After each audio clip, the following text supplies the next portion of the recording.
내가 이르노니 너희는 성령을 따라 행하라. 그리하면 육체의 욕심을 이루지 아니하리라. 육체의 소욕은 성령을 거스르고 성령은 육체를 거스르나니 이 둘이 서로 대적하므로 너희가 원하는 것을 하지 못하게 하려 함이니라. 너희가 만일 성령의 인도하시는 바가 되면 율법 아래에 있지 아니하리라. 육체의 일은 분명하니 곧 음행과 더러운 것과 호색과 우상 숭배와 주술과 원수 맺는 것과 분쟁과 시기와 분냄과 당 짓는 것과 분열함과 이단과 투기와 술 취함과 방탕함과 또 그와 같은 것들이라. 전에 너희에게 경계한 것 같이 경계하노니 이런 일을 하는 자들은 하나님의 나라를 유업으로 받지 못할 것이요. 함께 읽겠습니다. 오직 성령의 열매는 사랑과 희락과 화평과 오래 참음과 자비와 양선과 충성과 온유와 절제니 이 같은 것을 금지할 법이 없느니라. 아멘. 오늘은 6번째 양선, 성령이 맺는 양선의 열매, 이런 주제로 하나님 말씀 나누겠습니다. 오늘도 귀 있는 자는 성령이 교회들에게 하시는 말씀을 들으시기 바랍니다. 우리 따라하겠습니다. 양선의 열매를 맺자. 양선의 열매를 맺자. 자, 양선이라는 단어는 우리가 자주 쓰는 단어는 아닙니다. 그렇죠? 굳이 뜻을 풀이하자면 어질 양자의 착할 선자, 어질고 착한 성품, 이렇게 정의가 할 수 있는데, 좀 더 구체적으로 표현하면 지난주에 우리가 자비에 대해서 봤는데요, 그 자비를 좀 구체적으로 밖으로 표현해내는 것을 양선이다, 자비로움의 외적 표현, 이렇게 정의할 수 있을 것 같습니다. 자, 이 일을 돕기 위해서 여러분이 한때 많이 읽으셨던 마음을 열어주는 101가지 이야기라는 책에 나오는 서커스라는 글 이야기 잠깐 하겠습니다. 아마 도움이 되실 것 같은데, 자, 어느 아이가 이제 아버지와 함께 서커스 구경을 갔습니다. 부푼 기대를 안고 서커스장 매표소에 도착해서는 표를 사기 위해서 이제 아버지와 줄을 이렇게 서 있는데, 먼저 도착해서 저마다 표를 산 사람들은 기대에 찬 얼굴로 서커스장으로 막 들어가는 모습을 보면서 이 아이도 얼른 우리도 빨리 표 사가지고 서커스장 안으로 들어갔으면 좋겠다 하면서 정말 손꼽아 이제 표를 사기를 기다리고 있습니다. 자, 그렇게 해서 점점 줄은 줄어들어가지고 이제 자기들 앞에 있는 한 가족만 표를 더 사면 드디어 자기들 차례가 오는 상황이 되었습니다. 벌써 이 아이의 마음은 서커스장에 가 있습니다. 자, 그런데 앞줄에 선 가족에게서 뭔가 이상한 기운이 감돌기 시작합니다. 보아하니 앞에 서 있는 가족은 엄마가 있고 아빠가 있고 그리고 8명의 아이들이나 있는 대식구였는데, 표를 사려던 그 아버지와 어머니의 표정이 이상한 겁니다. 당황하는 눈빛이 역력합니다. 알고 보니 매표소 직원이 서커스장 입장료를 말한 다음에 이 아버지가 주머니를 막 뒤지더니 큰일 난 표정을 지은 것입니다. 뭔가 계산을 잘못하고 왔는지, 아니면 그렇게 입장료가 생각 외로 비싸다는 것을 모르고 오셨는지, 하필이면 그 상황에서 돈이 모자란 것입니다. 어떡하지? 하지만 그 8명의 아이들은 그것도 모르고 천진난만하게 자기들끼리 장난만 치고 있습니다. 기대에 부풀어 있습니다. 하지만 아버지는 돈이 모자라는 난감한 상황이 된 거예요. 그래서 이 뒤에 서 있던 아이는 앞에 있는 그 가족이 어떻게 할지, 얘들아, 아빠가 실수했다. 돈을 모자라게 갖고 왔구나. 어쩔 수 없다. 이번에는 그냥 서커스 구경 못하고 집에 가야 될 것 같다. 라고 말을 하든지, 아니면 다른 방법을 취할지를 이 아이가 지켜보고 있는데요. 바로 그때 이 상황을 지켜보던 내 아버지가 말없이 주머니에서 손을 넣더니 $20짜리 지폐 하나를 꺼내 바닥에 툭 일부러 떨어뜨리는 겁니다. 일부러. 그런 다음에 이 아버지가 몸을 굽혀 다시 그 돈을 주워 드시더니 그 앞에 있는 아저씨 등을 두드리면서 하는 말이 뭐냐? 선생님, 여보시오. 당신 호주머니에서 방금 20달러가 떨어졌어. 하마터면 입장료가 모자랄 뻔했지 뭐요. 그랬더니 그 광경을 보던 그 앞에 있는 가족 8명의 아이들이 커봐 아빠 조심 좀 하지. 우리 하마터면 입장 못할 뻔했잖아. 돈도 떨어뜨리고 그래. 이러면서 모르고 막 아버지에게 장난을 쳤고, 이 아저씨는 당황스러운 상황 속에서 이 아버지의 행동의 의미를 금방 알아차리고서는 우리 아버지의 손을 꼭 잡고 작은 소리로 한 말이 뭐냐? 고맙소 선생. 당신은 오늘 우리 아이들에게 정말로 큰 선물을 주었소. 내 이 은혜 잊지 않겠소. 그래서 이 아저씨는 우리 아버지가 슬쩍 일부러 떨어뜨려 마치 그 아저씨가 떨어뜨린 것처럼 일을 만들어 건네준 그 20달러를 보태가지고 표를 샀고 그 8명 아이들과 함께 서커스장으로 무사히 들어가게 되었다는 건데요.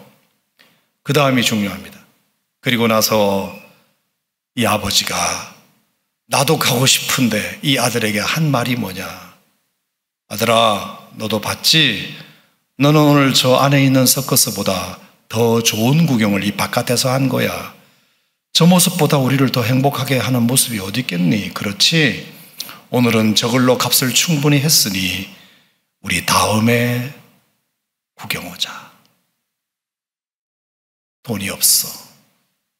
다음에 구경 오자. 그래서 이 아들과 아버지는 서커스 구경 못하고 20달러 그 앞에 보태주는 바람에 정작 자기는 서커스 구경을 못하고 왔다. 놀라운 것은 그날 이 아이 역시 그 아버지의 기막힌 착한 행동에 서커스 구경 못한 것으로 화가 났거나 아쉬워했거나 마음이 허전하지 않았다는 거고요. 오히려 뿌듯했고 그런 지혜로운 기질을 발휘한 아버지가 그렇게 훌륭해 보였다는 것입니다. 여러분, 이게 양선이라는 거예요. 양선. 가진 건 나니까, 번 것도 나니까, 소유권도 내게 있으니까 나를 위해 쓰는 것은 너무나 당연한 거지만, 내 돈 내가 쓰는 것은 너무나 당연한 거지만, 누군가에게 도움이 필요한 상황이 되었을 때, 내 가진 것이 도움이 되겠다 싶을 때 과감히 그것을 남을 위해서도 쓰는 것, 그것을 우리는 양선이다, 그렇게 부릅니다. 자, 요즘 우리가 여름 성경학교를 우리 교회에서 하고 있는데요, 선생님들이 너무 열심히 봉사하고 계세요. 당연히 교회에서 일당 드리는 거 없어요. 알바비 드리는 거 없어요. 그냥 자기 시간 내서, 때로는 아이들 아이스크림 사주면서 열심히 섬기세요. 여러분, 솔직히 요즘 누가 시간 남는 분들이 있나요? 다 바쁜 분들이잖아요. 하지만 그 귀한 시간을 내어서 아이들 가르치고 섬기는 일에 아낌없이 쓰고 계세요. 여러분, 이것을 양선이다, 그렇게 불러요. 목자회에서 어제 정성을 다해서 아이들 점심 해주는 걸 봤어요. 오늘은 안수 집사님들이 점심을 섬긴대요. 여러분, 이걸 누가 돈 받고 하나요? 누가 시간 남아서 봉사하나요? 누가 할 일 없어서 하나요? 다 할 일들 있고 갈 때 많지만 기꺼이 아이들 먹이기 위해서, 성도들 대접하기 위해서 나름 자신이 가지고 있는 음식 솜씨를 발휘하는 것 아니겠습니까? 이걸 양선이다. 여러분, 잘 모르시지만 어제 저녁에 세교 청년부에서 찬양 집회를 했어요. 근데 그 청년들의 열정에 감동한 한 성도님이 찬양 집회를 좀 더 극대화시켜 주고 싶어가지고 자기가 갖고 있는 모든 음향 장비, 영상 장비를 교회에다가 다 갖고 오셨어요. 개인이 갖고 있는 그 엄청난 거, 아마 돈 주고 빌렸으면 수백만 원 될 거예요. 근데 마침 자기가 영상 장비, 음향 장비를 갖고 있으니 청년들 찬양 집회를 좀 극대화시켜주고 싶어서 본인이 처음 몇 주 전 연습할 때부터 어제 공연할 때까지 계속 섬겨오셨어요. 오늘 새벽에도 제가 6시 잠깐 넘어가지고 세교성전에 갔더니 그 비 오는 날 어젯밤에 치우지 못한 장비를 혼자서 치우고 계시더라고요. 양선이에요. 양선. 골동 유치부 성경학교를 하는 걸 올라가 봤습니다. 골동 비정관 3층 유치부실이 완전히 깨끗해졌어요. 얼마나 지저분했는데 안수 집사님 한 분이 자기 돈 냈어요. 자기 시간 냈어요. 자기 재능 기부해가지고 싹 고쳐줬어요. 너무 담임 목사로서 고마웠는지 몰라요. 그랬더니 부장 집사님하고 집사님들이 나서가지고 또 자기들이 페인트 사가지고 페인트 칠하고, 교회 돈 한 푼 안 들어갔어요. 본인들이 다 내가 갖고 있는 돈이지만, 내 시간이지만, 내 재능이지만 누군가에게 필요할 때 과감하게 쓰는 것, 우리가 그걸 양선이다. 여러분, 제가 이렇게 몇 분만 예를 들었지만 사실은 우리 교회 그런 분들 너무 많아요. 너무 많아요. 여러분, 우리 교회가 60년, 61년 역사가 됐는데 거저 됐겠습니까? 교회 봉사하는 족족 돈 타갔다면, 알바비 받아갔다면 이 교회 절대로 60년 못 옵니다. 못 옵니다.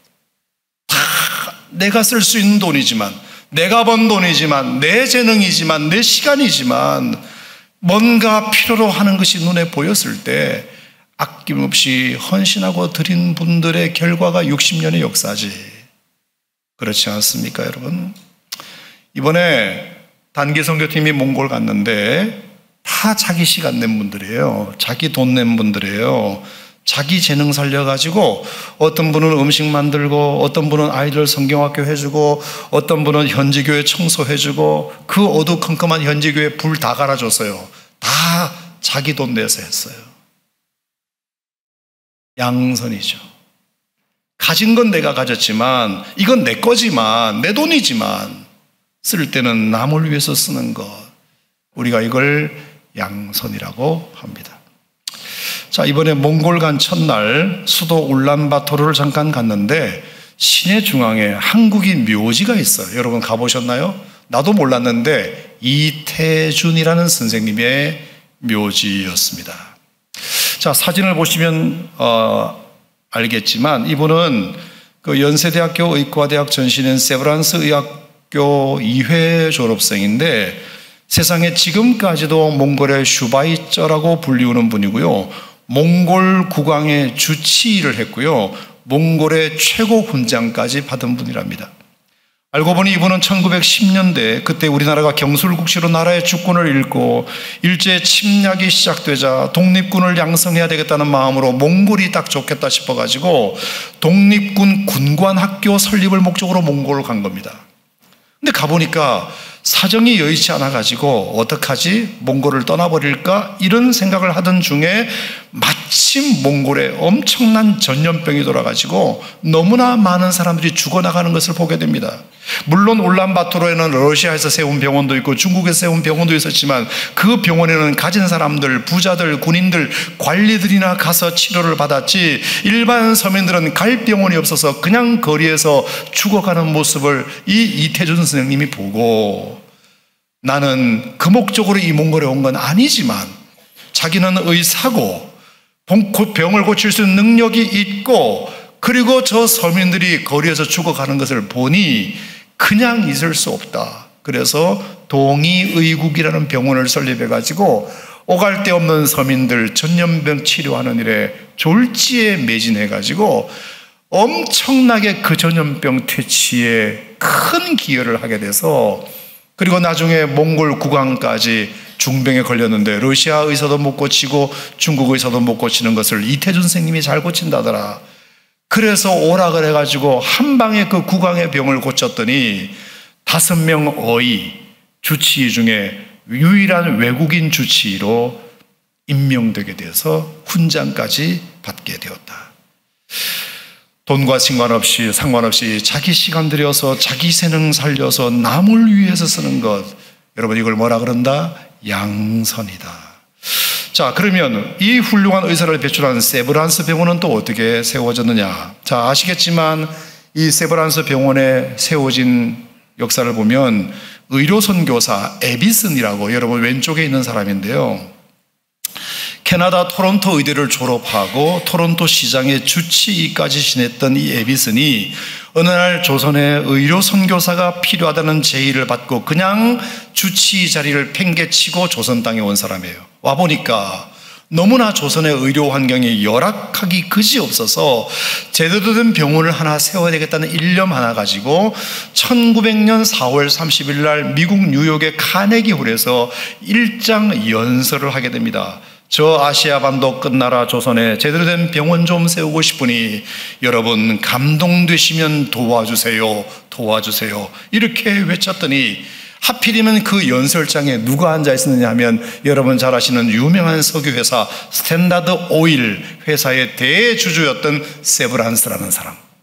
세브란스 사람이 거기에 앉아 있다가 감동을 받고 지금의 우리나라 돈으로 6,500억 원을 그 자리에서 기부하게 됩니다. 6,500억 원을 기부해서 병원이, 그래서 세브란스 병원이 생겼고요.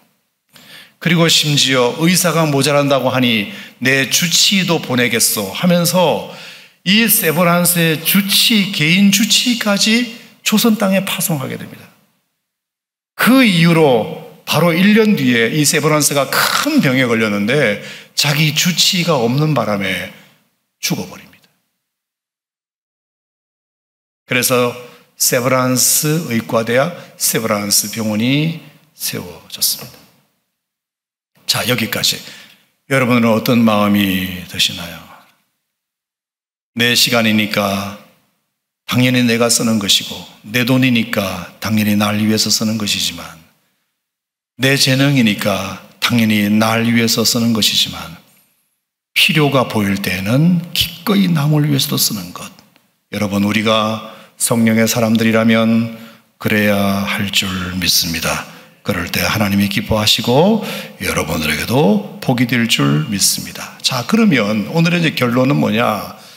어떤 마음이 있어야 이게 가능할까? 자, 내 돈 내가 쓸 수 있고 내 시간 날 위해서 쓸 수 있고 내 재능 날 위해서 쓸 수 있는데 도움이 필요한 상황이 벌어졌을 때 기꺼이 내 돈, 내 시간, 내 재능을 기꺼이 쓸 수 있는 이 마음은 어디서부터 나올까? 첫 번째, 은혜를 아는 마음. 따라합시다. 은혜를 아는 마음. 은혜를 아는 마음. 나도 누군가로부터 그런 은혜를 받았다는 마음이 있어야 그게 가능하지. 내가 하나님으로부터 이런 은혜를 많이 받았으니 나도 누군가를 위해서 이렇게 해야 되지 않냐. 그러니까 평생을 살아도 어디 누군가를 위해서 봉사활동 한번 하지 않는 사람은 은혜를 몰라서 그래요. 은혜를 몰라서. 내가 누군가로부터 나도 받은 은혜가 있으니까 갚아야 되지 않겠냐. 두 번째는 예수님을 닮고 싶은 마음이에요. 따라합시다. 예수님을 닮고 싶은 마음. 예수님을 닮고 싶은 마음. 우리는 예수 믿는 사람으로서 예수님이 그렇게 하셨으니 나도 그 제자라면 그래야 되지 않겠냐. 여러분, 그래서 빌립보서 2장 5절 이하에 보면 너희 안에 이 마음을 품으라 곧 그리스도의 마음이니, 너희 안에 이 마음을 품으라 그리스도의 예수의 마음이니, 그러면서 자 6절부터 8절까지 우리 같이 한번 읽어볼까요? 시작. 그는 근본 하나님의 본체시나 하나님과 동등됨을 취할 것으로 여기지 아니하시고 오히려 자기를 비워 종의 형체를 가지사 사람들과 같이 되셨고 사람의 모양으로 나타나사 자기를 낮추시고 죽기까지 복종하셨으니 그 십자가에 죽으심이라. 아멘. 빌립보 성도들에게 예수님의 마음을 품자고 바울이 말하면서 어떤 마음이라고 말했습니까? 그는 근본 하나님의 본체시나, 하나님의 본체이심을 주장할 권리가 있으셨지만, 하나님과 동등됨을 주장할 권리가 있으셨지만, 자기를 비우지 않고 자기를 더 채울 권리가 있으셨지만, 종이 되기보다 왕이 될 권리가 있었지만, 낮추기보다 높임받을 권리가 있었지만, 복종하기보다 명령할 권리가 있었지만, 죽을 권리보다 살 권리가 있으셨지만, 십자가에서 내려올 권리가 있었지만, 십자가를 지신 이유는 당신의 권리를 포기하시고 하나님보다 하등한 존재가 되기로 결심했기 때문이죠. 여러분, 이런 위대한 권리 포기가 또 어디 있을까요? 이 예수님의 양손으로 말미암아 우리가 구원받은 백성이 되었다면 삶의 한 절이라도 그분을 닮아야 가지 않겠습니까? 대의를 위하여 소의를 포기하는 결단이 우리들에게 필요하지 않겠습니까? 자, 그래서 저는 늘 이 바나바가 참 대단하다고 생각이 드는데요. 자, 바나바에 대한 가장 간략하고도 명확한 소개 중에 하나는 사도행전 11장 24절이에요. 거기 보면 바나바는 착한 사람이요 이렇게 되어 있습니다. 착한 사람이요. 착하대. 바나바는 참 착하대. 착한 사람이래요. 자, 이 착하다는 것을 우리는 이제 양선이다 이렇게 번역할 수 있어요. 착하다, 양선. 자, 실제로 사도행전을 보면 바나바의 착함과 양선은 여러 군데서 보입니다. 자, 예를 들어서 사도행전 4장에 보면 바나바가 어느 날 자기가 가지고 있는 모든 밭을 다 팔아요. 다 팔아가지고 사도 앞에 드립니다. 교회가 필요로 하니까 자기가 가지고 있는 모든 것을 자기 것으로 주장하지 않고 기꺼이 내놓습니다. 여러분, 보통 착해서 이게 될 일인가요? 또 사도행전 9장에 가면 바울이 다메섹 도상에서 강렬한 빛과 음성 가운데 예수님 만나고 난 다음에 너무 깊은 깨달음이 있어가지고 다메섹에 오자마자 전도 활동을 시작합니다. 자신의 잘못을 고백하면서 예수 그리스도의 메시아 되심을 막 증거하기 시작하는데, 문제는 사람들이 바울의 전도를 믿어주지를 않습니다. 저 사람 어제까지만 해도 예수 믿는 사람 잡아가두던 사람인데 무슨 수작을 부리는 건 아닌가 이러면서 누구도 바울의 전도를 믿어주지 않을 때 유일하게 바나바가 나서서 그의 변화를 믿어줍니다. 여러분, 보통 착함과 보통 양선으로 어떻게 이것이 가능하겠습니까? 뿐만 아니라 사도행전 11장에 가면 안디옥 교회를 바나바가 잘 목회하고 있었는데요, 갑자기 이 바나바가 저 다소라는 곳을 찾아갑니다. 이 다소에는 바울의 고향인데 10년 동안 바울이 실망해가지고 은둔하고 있었습니다. 완전히 잊혀진 존재나 다름없는 그 바울을 바나바가 찾아가가지고, 바울 선생, 나랑 같이 목회합시다. 안디옥 교회 목회합시다. 여러분, 충분히 바나바 혼자서 교회가 엄청난 부흥을 일으키고 있었지만 바울 선생을 다소에서 불러다가 함께 목회하자고 정말 삼고초려하면서 기어이 데리고 옵니다. 그리고 데리고 와서는 바나바, 시므온, 루기오, 마나엔에 이어 그 교회 서열 5번째 자리에 바울을 앉힙니다. 정말이지 그의 착함과 양선이 아니면 할 수 없는 일입니다. 근데 여러분, 바나바의 이 착함과 양선은 여기까지는 서론입니다. 본론이 남았습니다. 성령께서 어느 날 감동을 주셔가지고 바나바와 바울이 선교사로 파송을 받잖아요. 자, 처음에야 당연히 바나바가 주동해서 사역을 시작합니다. 바나바가 담임 목사님이니까. 하지만 얼마 가지 않아서 함께 동력하는 이 바울이 선교 사역에서의 유난히 두각을 나타내기 시작하자 사도행전을 기록한 누가까지도 이 두 사람의 이름의 순서를 처음에는 바나바와 바울 이렇게 썼다가 나중에 살짝 바꿔버립니다. 바울과 바나바. 바나바는 서열 1위, 바울은 서열 5위. 근데 바나바와 바울을 쓰다가 누가조차도 바울과 바나바로 나중에는 바나바의 이름을 아예 빼버립니다. 사도행전에서. 그런데도 바나바는 기분 나빠하지 않습니다. 더 기가 막힌 것은, 자, 사도행전 15장에 가면 어떤 일이 벌어지죠? 2차 전도여행을 이제 막 떠나려고 하는데 바나바가 마가 문제로 바울에게 부탁합니다. 자, 바울 선생, 내가 부탁이 하나 있는데 저 마가 있잖아, 마가. 1차 전도여행 때 밤빌리아 버가에서 힘들다고 중간에 중도 탈락한 것에 대해서 나도 가슴이 아프고 본인도 많이 미안해한다. 나도 삼촌으로 참 미안하다. 하지만 우리 2차 전도여행을 떠났는데 한 번만 더 마가 요한에게 기회를 주면 좋겠다. 내 누나 아들 아니냐? 누나 아들. 이 누나는 보통 믿음이 있는 사람이 아니라 마가의 다락방 120명의 성도들을 자기 집에 불러가지고 기도회를 열 정도로 우리 누나는 정말로 뜨거운 사람인데 자기 아들 이 마가를 나한테 붙여줬다. 동생, 동생 조카 이 마가 좀 믿음으로 잘 키워줘. 이런 부탁을 받았는데 1차 전도여행 때 힘들어가지고 한번 실패했다기로서니 영원히 또 탈락시키기는 어려우니까 2차 전도여행 때 한 번만 더 데리고 가자. 서열 1위가 서열 5위한테 부탁하는 겁니다. 바울 선생, 마가도 좀 데려갑시다. 그랬더니 바울이 그 말을 안 들어요. 서열 5위가 서열 1위의 말을 안 들어요. 선생님, 죄송하지만 그럴 것 같으면 저 따로 갈래요. 그래서 신라를 데리고 바울이 따로 가버립니다. 따로.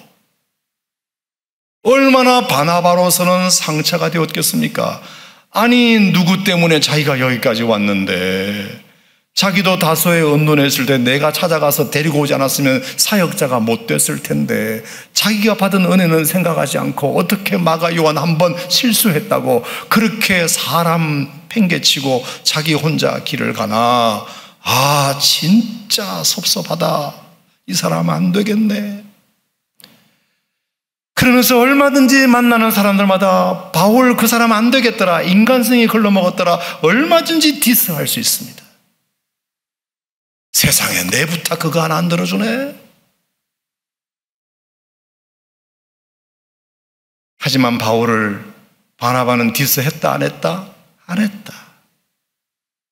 바울의 사역을 존중하고 바나바는 마가를 데리고 결국 어디를 가죠?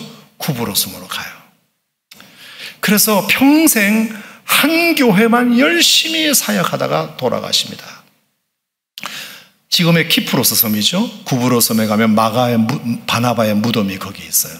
그리고 바나바가 목회한 기념교회가 거기 있거든요. 바나바는 그냥 마가 데리고 가서 구브로 섬에서 한 교회를 목회하다가 그냥 돌아가셨어요.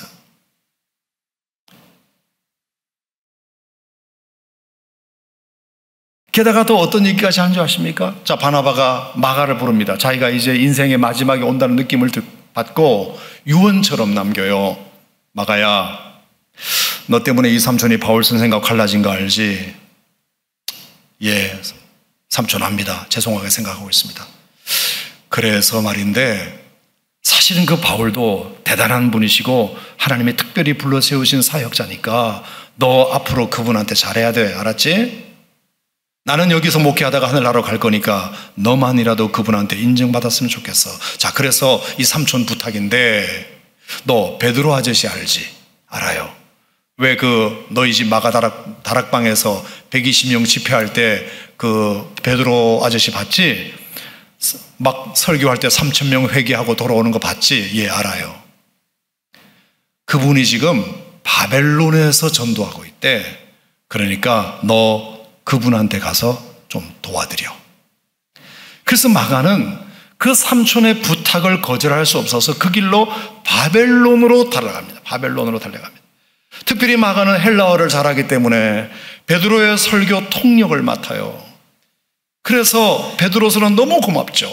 이방인들에게 설교를 하는데 통역자가 왔으니 얼마나 설교가 잘 되었겠습니까? 그래서 베드로에게 이 마가는 아들처럼 여기게 됩니다. 자, 그 증거가 어디 있느냐? 베드로전서 5장 13절 같이 읽어볼까요? 시작.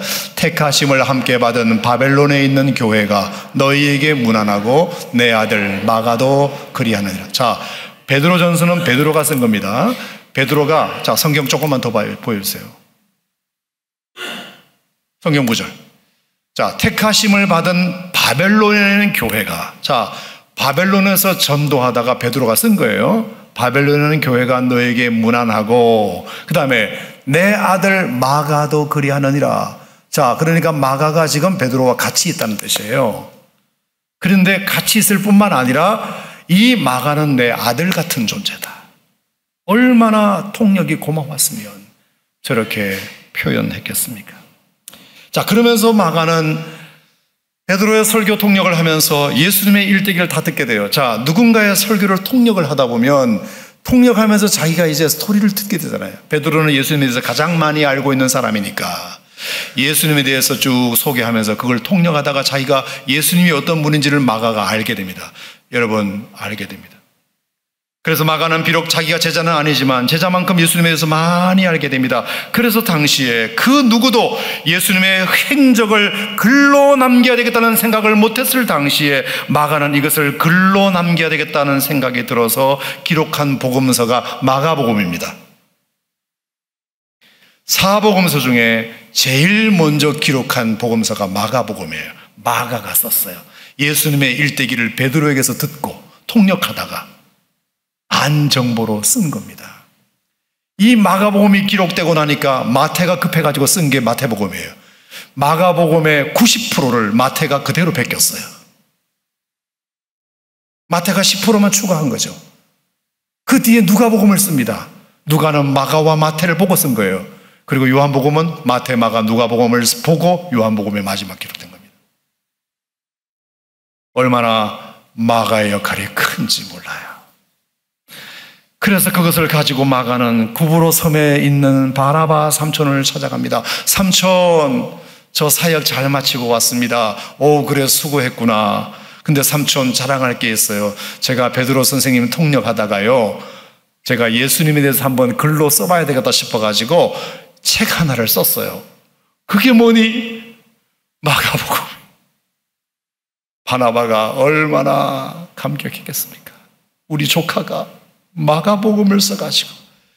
그래서 기록에 의하면 바나바의 무덤에 가면요, 바나바가 마가, 조카가 기록한 마가복음을 품에 안고 관에 들어가요. 실제 기록이 그렇게 있어요. 너무 감격스러우니까 조카가 쓴 마가복음을 품에 안고 죽어요, 마지막. 그러면서 바나바의 마지막 부탁이 뭔지 아세요? 마가야, 너 하나만 더 부탁하겠는데 하나만 더 베껴 써가지고, 그때는 프린트가 없으니까, 복사기가 없으니까 하나만 더 베껴 써가지고 바울 선생님에게도 갖다 드렸으면 좋겠다. 바울 선생님이 너무 좋아하실 것 같아. 알았습니다, 삼촌. 그래서 자기가 쓴 걸 옆에 놓고 하나를 더 베껴요, 마가복음을. 그리고 그것을 들고 당시에 로마의 가택연금 가운데 있는 바울을 찾아갑니다. 선생님, 저 기억나시겠어요? 저 마가입니다. 저희 삼촌이 선생님 꼭 찾아뵈라고 해서 왔습니다. 제가요, 그때 선생님한테 잘못해가지고요, 우리 삼촌한테 많이 혼났고요. 그래서 베드로 선생님 가서 도와드렸습니다. 그러다가 제가 설교 듣고 제가 책 한 권 썼는데요, 선생님 좋아하실 것 같아서 하나는 삼촌 드리고 하나는 선생님 보여드리고 갖고 왔습니다. 그거를 받아들였을 때 바울의 마음이 어땠겠습니까? 한때는 이 친구 불성실하고만 하고 절대로 데리고 가지 않겠다고 팽개쳤던 그 마가가 이렇게 훌륭한 제자가 되어 자기에게 마가복음을 들고 왔을 때, 야, 정말 이건 다 바나바의 작품이다. 바나바. 정말 바나바는 양선의 사람이구나. 실패했지만 또 한 번 더 기회를 주고 또 한 번 더 기회를 주고, 그래서 나도 이만큼 성장했고 그래서 이 마가도 이렇게 훌륭한 제자가 됐구나. 다 바나바 작품이다. 그래서 바울에게 이 마가는 너무나 소중한 동력자가 되어서, 자, 디모데후서 4장 11절 말씀해 보면 이렇게 썼어요. 자, 다 같이 시작. 네가 올 때에 마가를 데리고 오라. 그가 나의 일에 유익하니라. 자, 디모데에게 보낸 바울의 편지 중에 골로새에 있는 마가를 데리고 오랍니다. 디모데야, 네가 올 때 마가 꼭 좀 데리고 와. 알았지? 그가 나의 일에 유익하니라. 한때는 무익했던 마가가 이제는 유익하다고. 자, 누구 작품인가요? 다 바나바 작품입니다. 바나바 작품. 이러면서 바울은 바나바를 다시 한번 자신의 모든 권리를 포기한 진정한 양선의 사람으로 기억하게 되는데요, 아마 그래서 시대는 다르지만 고린도전서 13장 사랑장을 바울이 쓸 때 그 사랑학 교과서의 모델은 바나바였을 것이다. 자, 여러분 사랑장 아시잖아요. 자, 사랑은 오래 참고 이렇게 시작되는 본문인데, 여러분 저것을 바울이 썼다는 게 이해가 되나요? 바나바가 썼다면 이해가 될지 몰라. 근데 일 못한다고 그냥 내팽개쳤던, 불성실하고 팽개쳤던 그 캐릭터를 가진 바울이 사랑이 어쩌고 사랑이 어쩌고 저쩌고를 말할 자격이 있나요? 근데 저거를 바울이 썼단 말입니다. 자기 머리에서 나왔을까요? No! 누군가에게 모델이 있었죠. 누군가의 모델. 자, 그러면 저 사랑장을 쓸 수 있었던 바울로 하여금 쓰게 만든 모델이 누굴까? 저는 바나바라고 생각합니다. 자, 읽어보세요. 바나바는 오래 참고, 바나바는 온유하며, 바나바는 시기하지 아니하며, 바나바는 자랑하지 아니하며, 바나바는 교만하지 아니하며, 바나바는 무례히 행하지 아니하며, 바나바는 넘겨야지 유익을 구하지 아니하며, 바나바는 성내지 아니하며, 바나바는 악한 것을 생각하지 아니하며, 바나바는 불의를 기뻐하지 아니하며, 바나바는 진리와 함께 기뻐하고, 바나바는 모든 것을 참으며, 바나바는 모든 것을 믿으며, 바나바는 모든 것을 바라며, 바나바는 모든 것을 견디느니라. 어울려요? 안 어울려요? 딱 어울리잖아요. 자, 그러면 이 바나바의 이 양선은 어디서 나왔을까요? 예수님을 닮은 마음에서 나왔죠. 자, 다시 한번 읽어보겠습니다. 자, 이제는 예수님이라는 글자를 넣어가지고 시작. 예수님은 오래 참고, 예수님은 온유하며, 예수님은 시기하지 아니하며, 예수님은 자랑하지 아니하며, 예수님은 교만하지 아니하며, 예수님은 무례히 행하지 아니하며, 예수님은 자기의 유익을 구하지 아니하며, 예수님은 성내지 아니하며, 예수님은 악한 것을 생각하지 아니하며, 예수님은 불의를 기뻐하지 아니하며, 예수님은 진리와 함께 기뻐하고, 예수님은 모든 것을 참으며, 예수님은 모든 것을 믿으며, 예수님은 모든 것을 바라며, 예수님은 모든 것을 견디느니라. 어울려요? 안 어울려요? 어울려요. 자, 이제 마지막 한 번 더 남았어요. 이제 여러분의 이름을 넣어서 한번 하는 겁니다. 자, 여러분의 이름 김종훈. 여러분은 김종훈 하면 안 돼요. 여러분들 여러분의 이름을 넣어야 됩니다. 시작. 김종훈은 오래 참고, 김종훈은 온유하며, 김종훈은 시기하지 않아요. 김종훈. 그만합시다 이제. 나는 솔직히 말해서 첫 번째에서 딱 걸려요. 김종훈 오래 참고. 나 오래 참지 않는데, 여전히 성질대로 하는데 저는 안 될 것 같아요. 저는 읽을 수가 없어요. 오래 참고 해서 그냥 걸려버렸어요. 사랑하는 성도 여러분, 여러분의 삶의 한 절이라도 예수님을 닮기를 축원합니다. 저 높이 솟은 산에보다 여기 오름직한 동산이 되시기를 바랍니다. 내 가는 길만 비추기보다는 누군가의 길을 비춰주는 사람이 되시기를 바랍니다. 내가 하고 싶지 않지만, 할 수도 없지만 더 큰 선이 있다면 여러분 하실 수 있기를 바랍니다. 내가 하고 싶지만, 내가 할 수도 있지만 더 큰 선을 위해서도 포기할 줄도 아시기를 바랍니다. 이런 양선의 사람이 될 때 하나님이 기뻐하시고 세상이 감동하는 그런 성도 될 줄 믿습니다. 기도합시다. 하나님 아버지, 오늘은 성령의 열매 6번째 양선. 내 돈이지만, 내 시간이지만, 내 재능이지만 나를 위해서만 쓰지 않고, 혹시 다른 사람의 필요가 눈에 보였을 때 과감하게 남을 위해서도 쓰는 것, 양선이라고 말씀했습니다. 내가 아무리 하고 싶어도, 내가 할 수 있어도 더 큰 선을 위하여 절제할 줄 아는 것, 양선입니다. 내가 하고 싶지 않아도, 할 수 없지만 더 큰 선을 위해서라면 기꺼이 하는 것도 양선입니다. 주여, 우리 오산 침례교회 모든 성도들이 양선의 사람 되게 하여 주시옵소서. 그래서 우리가 예수님을 닮아가는 은혜를 아는 자 되게 하여 주옵소서. 예수님 이름으로 기도드리옵나이다. 아멘.